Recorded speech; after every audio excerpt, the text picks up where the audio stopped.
Tokozani. Good day, everyone. Please welcome back. This is Gogumakaba again. Thank you so much, guys, for tuning in. And if you are new, please remember to subscribe, like my page, and hit the notification bell so that you become notified whenever we upload a new video. Okay, and please share this video with your loved ones. Okay, today I have 6 items. I still want to talk about money because it's still January. Today is the 7th of January. So I still want to talk more about money so that we can start, attracting it, or we can start manifesting it into our lives so that by the end of the year, we have something. Okay, what I want to tell you guys, the best thing to do, okay, I have 6 items here, but then before I talk about them, I just want you to know that one more other thing that drives us to achieve our goals is to write them down. Like, for instance, it's January.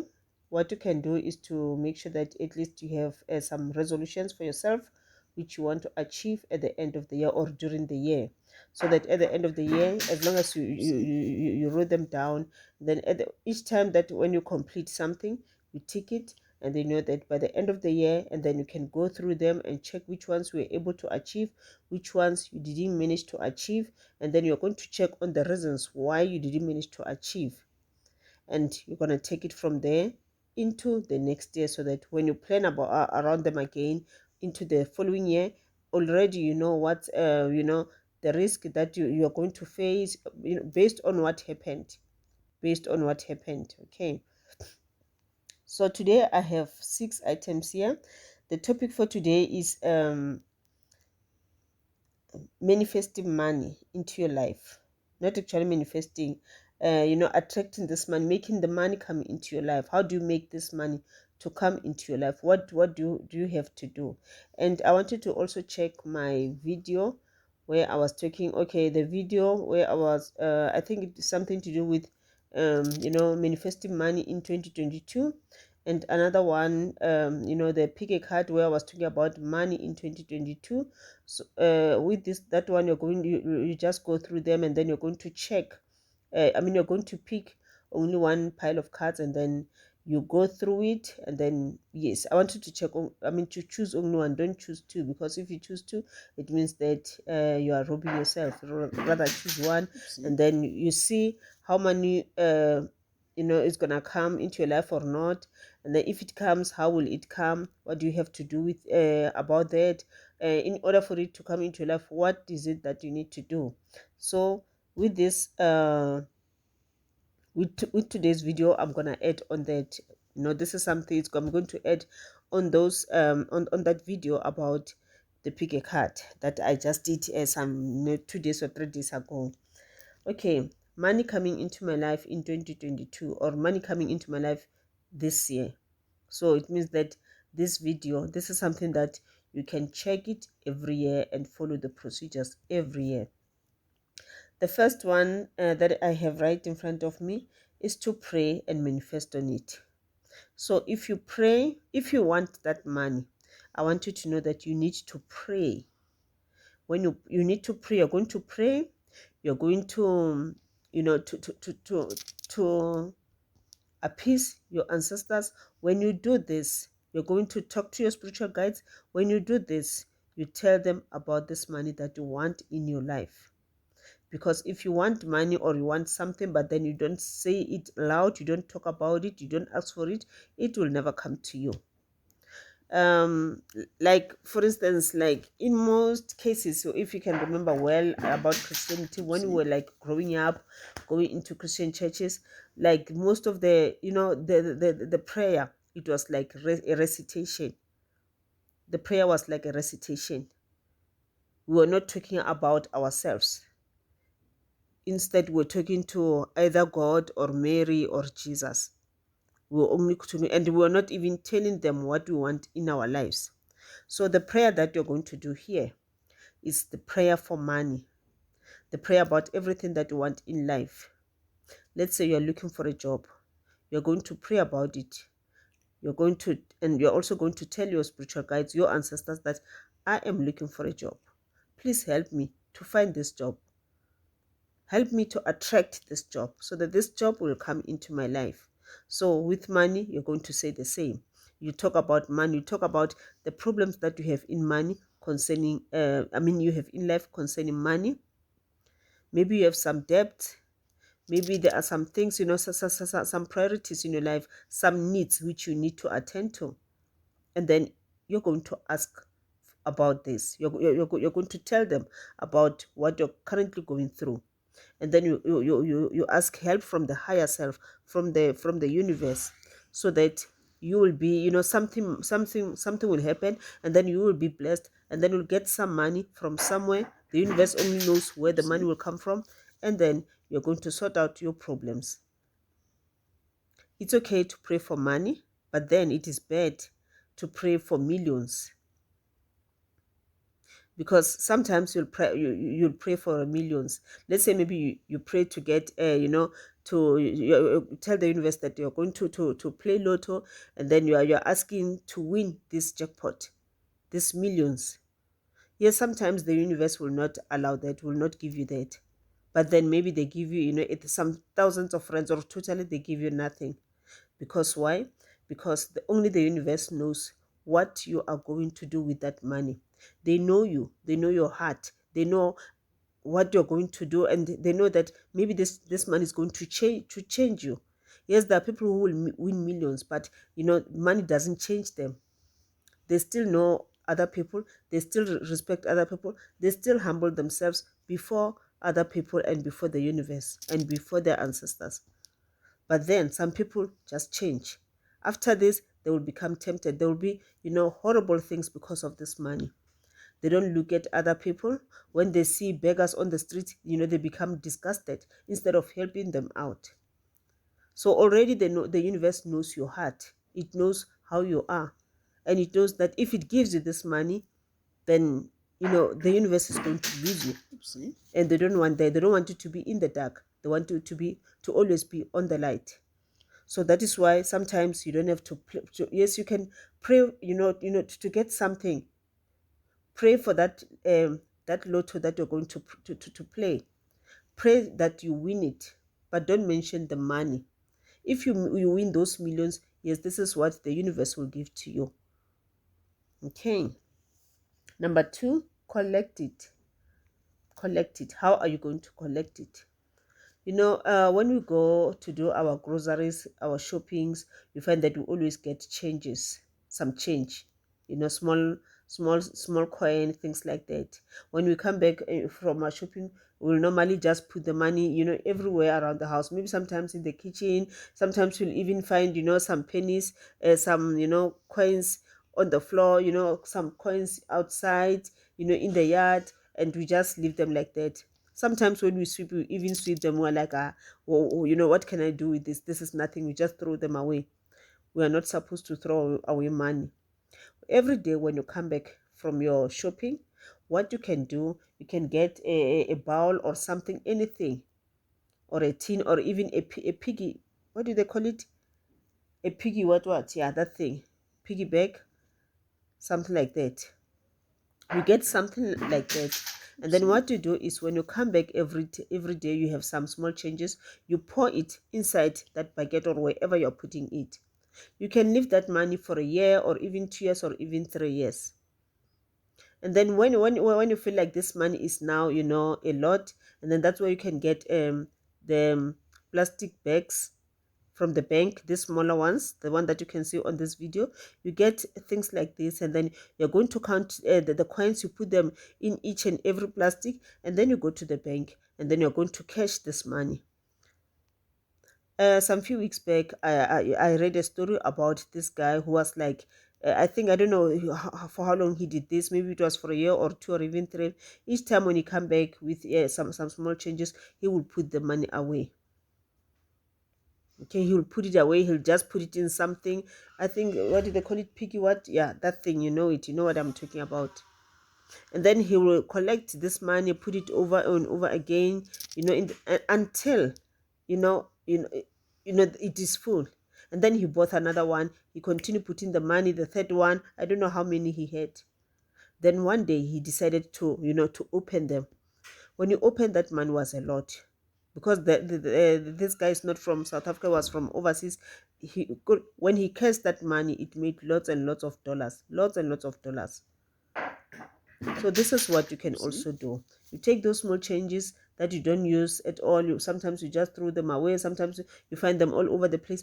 Money is not supposed to be in all over the place.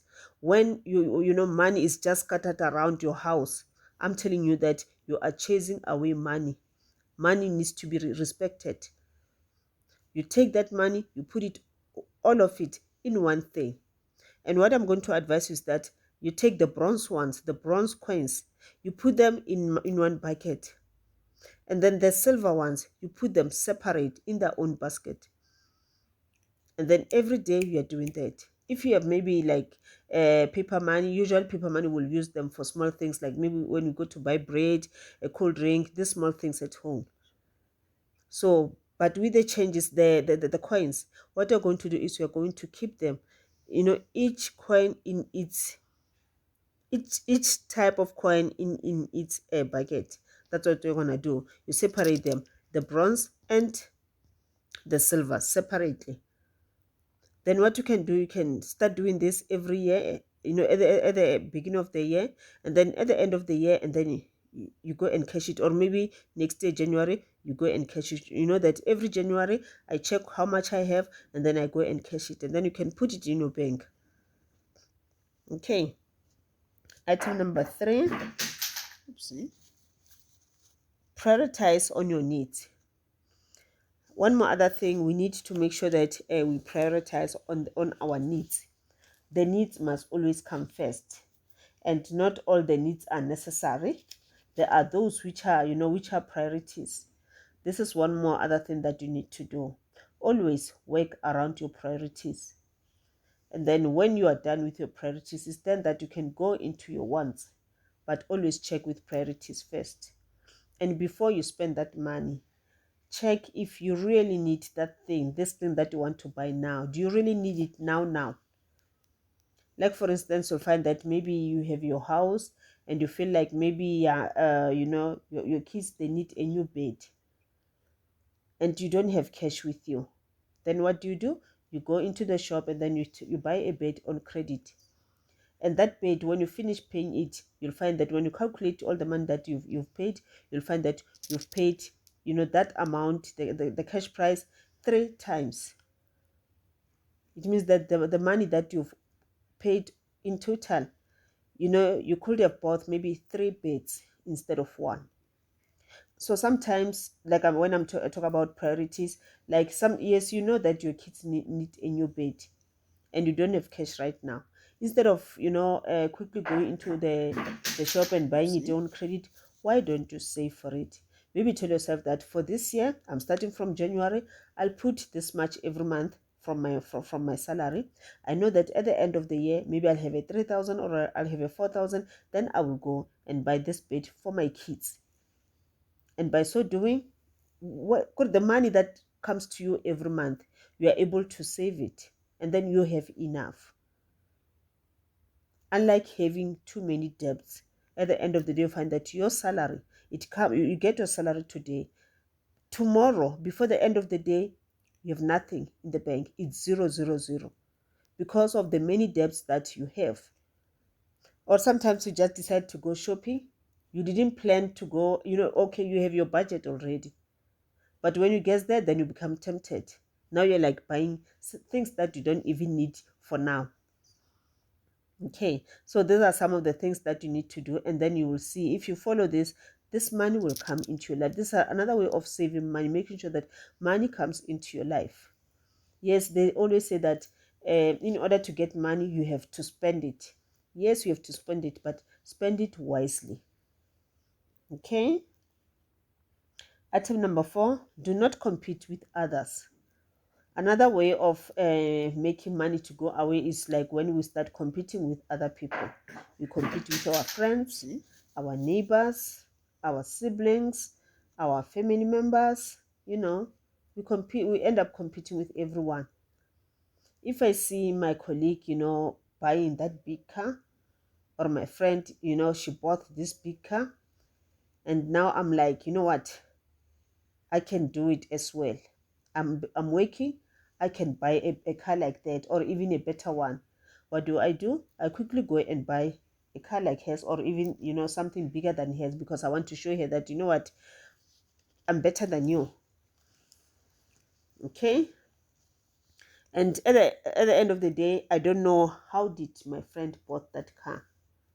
Maybe this person, maybe she's been saving money all along. Maybe she had a policy somewhere, and then it has matured. That's why she get the money, and maybe she even bought it cash. You don't know where she got the money. Or maybe, she did some betting, she won something, and then she didn't tell you, she just kept quiet and went to buy this car.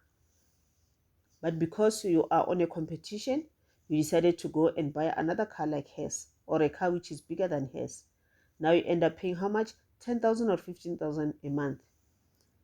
Now the bank is taking all the money now. At the end of the month, you are always crying. Now you want salary increase, you want this, you want that, you want bonuses. There's no bonuses at your workplace. There's no salary adjustment. There's no salary increase. And then you find that you wake up every day, you are driving that fancy car, but at the end of the day, you are always crying. You don't have money. When we look at you on the streets, when we look at you, we are like, we envy you. We're like, oh, this woman, she has money. But yet we don't know. Okay. Number 5, go all out to look for it. What I'm going to tell you is that if you really want money to come into your life, then you must love it. Sometimes they say, do not love money. It's a sin to love money. No, it is not. For you to be able to manifest a thing, you need to love that thing. So there's no way that this money can come into your life if you don't love it, if you don't manifest on it. So what you need to do is to make sure that you go all out to look for it. How are you going to do this? I'm not saying you're going to do things, bad things to other people. You're not going to steal from other people. You're not going to be involved in corruption. You're not going to, to do some immoral acts. No. What you're going to do is you're going to check, like maybe you find that, okay, I am working, but my salary, because of my debts, it doesn't satisfy me. Or even if I don't have debts, but I need this money. I want to attract money into my life because money is life. Without money, there's nothing you can do. Then what do? All you need to do is to check, okay, yes, I get my salary every month. It's okay. I'm satisfied with it. But then I need to do something as well on the other side. Then you open your small business. This is, a sort of an activity. To you, this is no longer about money. This is about you, owning that business, that small business. You enjoying yourself. You doing something. Because at the end of the day, when you find that you open this small business, maybe you're like buying some things and selling, and because you're working, you won't be able to sell your things, your goods full time. What do? At the end, you get someone to come and help you. And now you see you are helping another person, because that person that is helping you now, maybe that person was not working, that person was suffering. Now you've employed this person, she's helping you out with your business, and then she get paid at the end of the month, and then this person is able to buy food for her kids. Then you are helping someone else. Okay. Item number 6, attract it. Okay, before I go to item number 6, let me talk about item number 5 again. Yes, let's say maybe you're not working, but you really need this money because you need, toiletries to take a bath every day to smell nice. And without money, you won't be able to buy this. You want to be able to buy some food. Sometimes you feel like, drinking something, maybe a cold drink. You can't even afford to buy yourself a cold drink. And you don't want to go around, asking for people or visiting people, because you want, you know that when I visit them, they will give me something to drink. The best thing, if you need to enjoy life, you need to make sure that you are able to do things for yourself. It is okay to ask for some help sometimes, but don't, you find that you always want to beg. You are always like asking. No, it's not right. You need to stand up and do things on your own, because the universe gave you this creativity. The universe, it gave you the knowledge. Then all you need to do is to make use of it. Make use of your creativity. This is what the universe wants you to do. This is what your spiritual guides, your ancestors, this is what they want you to do. Yes, you can come to consult, and then they will show us some money, some blessings coming from them to you. But these blessings, as long as you're sitting down not doing anything, it will never come to you. So for you to attract these blessings from your ancestors, you need to stand up. There are some things that you need to do, and you will see these blessings will come to you. Like, for instance, let's say maybe they have, they're like, the blessings which will come, the blessings that we are giving to her, it's a good job which pays, well, which pays enough, which pays lots of money. But because you are just sitting down, you are thinking that, a miracle will happen. When you wake up, you'll just find money lying around. No, this is not how they work. So they will want you to go out there, look for that job, apply, go for interviews, and then pass your interviews and then get the job. This is how they want you to get the money. Okay. Item number 6, attract it. Attract it. Make it come to you. Yes, I said you need to go out and look for it, but you need to make sure that when you go to look for it, it must not hide from you. It must just come to you. Be a money magnet. Be a money magnet, and it will come to you. How are you going to make sure that you attract it? There are so many things that you can do to attract this money into your life. So many things that you can do. Not immoral things, good things to attract this money into your life. So we'll keep this one for another video next time. And once you attract it, you need to make sure that this money, you protect it as well. You make sure that you protect this money as well, because money needs to be protected. And when you protect this money, you're also protecting yourself as well. When I talk about protecting this money, so many things happens with money. Before this 200 rand can come into your hands, before you can hold it in your hands, you don't know where it comes from. You don't know how many people have hold it in their hands, and you don't know how many of them got it in the right way. Sometimes you find that this 200 rand that you're holding right now, this is the money which was stolen from someone, and that someone was even killed. So some people got into this house, they killed the people in that house, and then they stole that money from them. From there, what do? They go shopping, they buy some stuff with it, and then it rotates. At the end, it comes into your life. So this money, it's like blood money. It has some blood on it, because something happened out there before it got into your hands. So this is another topic that we're also going to talk it in the near coming future. How do you protect that money so that when this money comes to you, you don't know where it comes from? What do you have to do with this money before you can start using it, or before you can save it and put it in your house? So that if this house comes with negative energies, if maybe there is a spirit attached to this money, and then this negativity, it doesn't affect you as well. And yes, we will have another topic on how to attract money. Okay, we're going to have another topic on how to attract money. We'll have this topic in the near future soon, and then we will talk about this. Thank you so much, guys. Thank you for tuning in. And please, you can put your comment on the comment section, and if there is any topic that you want me to research on, to talk about, please let me know, and then I will do that. To go.